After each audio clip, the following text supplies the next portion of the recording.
그리스도로 인한 자유함. 갈라디아서 5장 1절. 그러므로 굳건하게 서서 다시는 종의 멍에를 매지 말라. 성령에 속한 사람은 이것저것을 믿어야 한다고 요구하면서 당신에게 다가서지 않을 것입니다.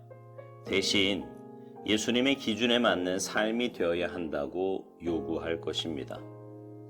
우리는 성경을 믿으라고 강요받지 않습니다. 그러나 성경이 계시하는 주님을 믿도록 요청받습니다. 우리는 다른 사람들로 하여금 그들의 견해를 자유롭게 표출하도록 제시하기 위해 부름을 받은 것이 아니라 그들의 양심의 자유함을 제시하도록 부름받았습니다. 만일 우리가 그리스도로 인한 자유함을 누린다면 다른 사람들도 같은 자유함을 누릴 수 있도록 인도해야 할 것입니다. 이 자유함은 예수 그리스도의 권세와 통치를 깨달음으로 인한 자유함입니다.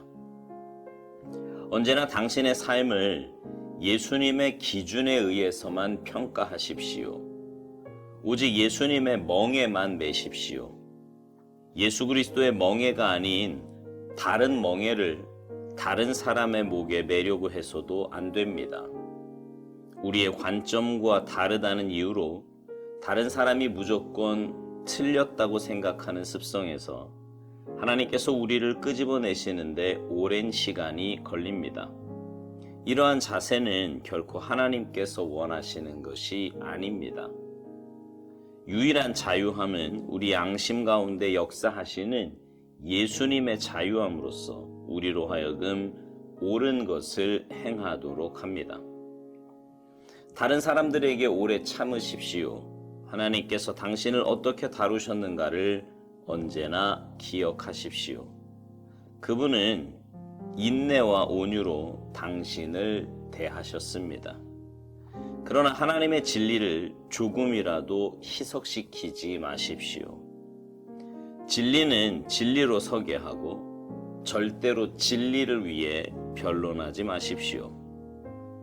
예수님께서는 가서 제자 삼으라고 하셨지 사람들로 내 사상과 의견에 따르도록 하라고 말씀하지 않으셨습니다.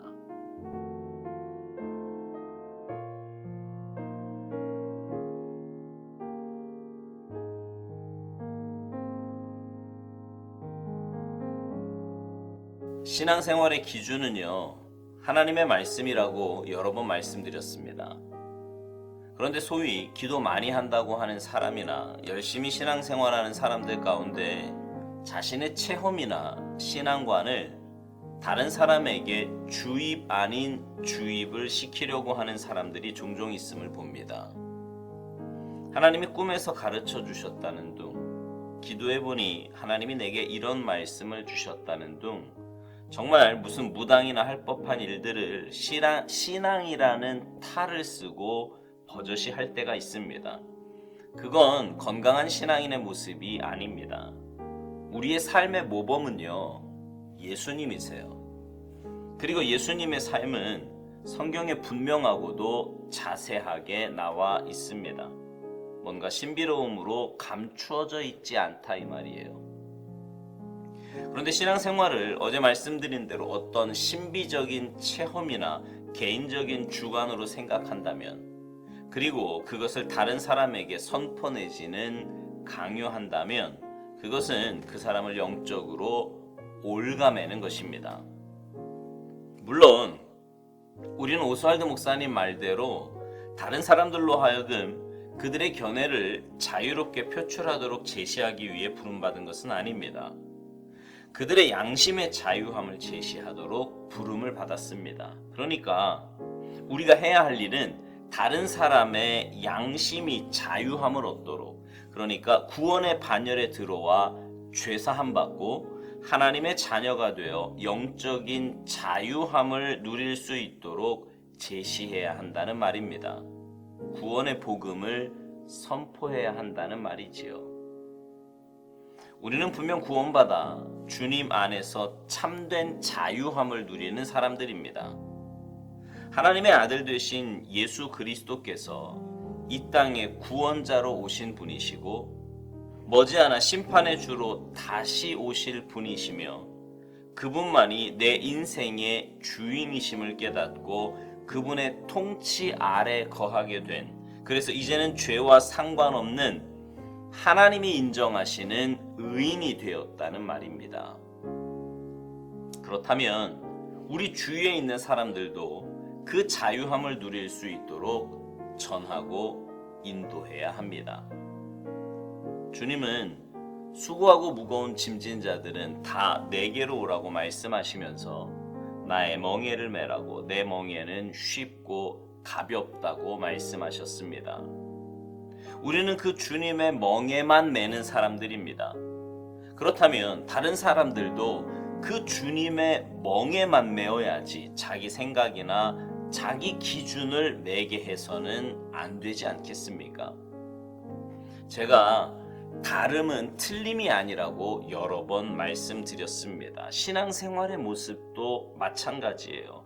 자신의 기준으로 다른 사람을 평가해서는 안 됩니다. 그리고 나와 다르다는 이유로 잘못되었다고 해서도 결코 안 됩니다. 다른 사람의 모습을 그대로 인정하시기 바랍니다. 시간이 걸리더라도 반드시 그렇게 해야 돼요. 그리고 오스왈드 목사님 말대로 다른 사람들에게 오래 참아야 합니다. 하나님께서 여러분을 어떻게 다루셨는지를 한번 생각해 보세요. 만약 하나님께서 여러분이 하나님의 기준에서 벗어날 때마다 죄를 물으시고 즉시 심판하셨다면 지금 여러분의 삶이 온전히 남아 있었겠습니까? 하나님께서 여러분에게 한없는 인내로 참아주신 것처럼 여러분도 다른 사람에 대해서 그렇게 하셔야 합니다.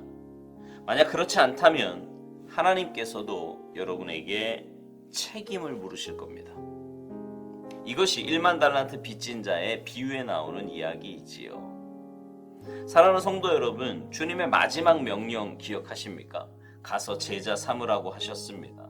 여러분이 주님의 자녀가 되고 제자가 되어서 주님으로 인한 자유함을 누리시는 것처럼 여러분 주위에 있는 분들도 그 자유함을 누리게 하시기 바랍니다. 여러분의 사상과 의견에 따르도록 하는 것이 아니라 말씀에 따라 사는 참된 자유함을 누리는 그런 사람이 되도록 하시기 바라요.